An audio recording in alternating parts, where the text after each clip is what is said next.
नमस्ते बिहार। मैं हूं आनंद बिहारी और आप देख रहे हैं न्यूज ऑफ बिहार। तो चलिए शुरू करते हैं आज की बड़ी और तमाम वायरल खबरें। बिहार में 12 लाख परिवारों को घर मिलेगा। बिहार सरकार की महत्वाकांक्षी आवास योजना के तहत राज्य के गरीब और बेघर परिवारों को सपनों का घर देने का लक्ष्य। इस योजना से बड़ी संख्या में जरूरतमंदों की जिंदगी बेहतर होगी। सरकार ने घोषणा की है कि राज्य में 9 डिवीजनों में अलग अलग 10+2 स्कूल खोले जाएंगे। विशेष रूप से विकलांग दिव्यांग छात्रों के लिए शिक्षा कौशल प्रशिक्षण देंगे। इससे शिक्षा में समान अवसर बढ़ेंगे। बजट में नया जननायक कर्पूरी ठाकुर किसान सम्मान निधि योजना की घोषणा हुई है। किसान को अब पीएम किसान के अलावा राज्य में अतिरिक्त 3,000 सालाना मिलेगा, यानी कुल मिलाकर 9,000 प्रति वर्ष। इसका फायदा लगभग 73 लाख किसान परिवारों को होगा। 12 फरवरी यानी आज भारत बंद। केंद्रीय ट्रेड यूनियनों और किसान संगठनों द्वारा लेबर कोड और अन्य मुद्दों पर भारत बंद का आह्वान किया गया है, जिसका असर बिहार समेत पूरे देश में देखा जा सकता है, खासकर बैंकों, परिवहन और सरकारी कार्यालयों पर। बिहार में दिव्यांग सशक्तिकरण की बड़ी पहल।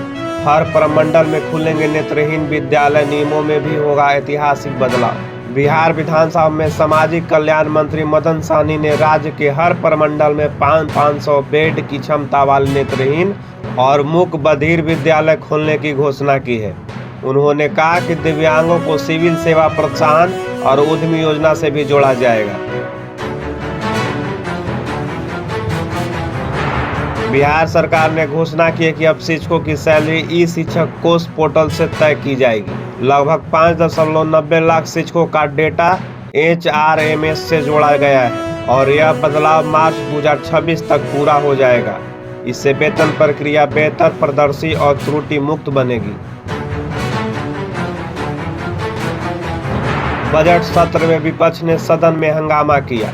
राजद कांग्रेस ने पटना नीट छात्रा केस, दरभंगा रेप मर्डर आदि मामलों को उठाया है और सरकार से जवाब मांगा है। विधानसभा में विकास संबंधी मुद्दों के साथ पीएम आवास योजना, ग्रामीण के बकाया 3,000 करोड़ की मांग जैसे सवाल भी उठाए जा रहे हैं।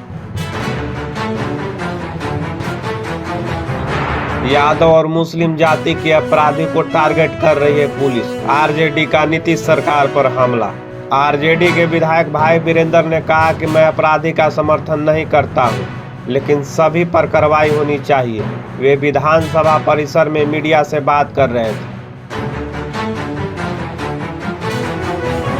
नीतीश कुमार पर विपक्ष की अभद्र टिप्पणी से भड़के विजय सिन्हा। बोले लोकतंत्र की गरिमा से खिलवाड़। विपक्ष की अभद्र टिप्पणी पर डिप्टी सीएम विजय कुमार सिन्हा ने कड़ी प्रतिक्रिया दी। उन्होंने इसे लोकतंत्र की गरिमा के खिलाफ बताया है और संवैधानिक पदों को सम्मान की बात कही। पटना सिविल कोर्ट को बम से उड़ाने की धमकी। पप्पू यादव की होनी थी पेशी। पटना सिविल कोर्ट को ईमेल से 6ठी बार बम से उड़ाने की धमकी मिली है। कोर्ट में सभी कार्रवाई स्थगित कर दी गई है। अनुष्का यादव सच में बनी मां। भाई ने शेयर की बच्ची की तस्वीर। तेज प्रताप यादव की टेंशन बढ़ी। तस्वीर में बच्ची की शक्ल नहीं दिख रही है। आकाश यादव ने अपनी उंगली बच्ची के हाथ में दी है और तस्वीर खींची गई है। अब देखना होगा कि इस पर तेज प्रताप यादव क्या कहते हैं।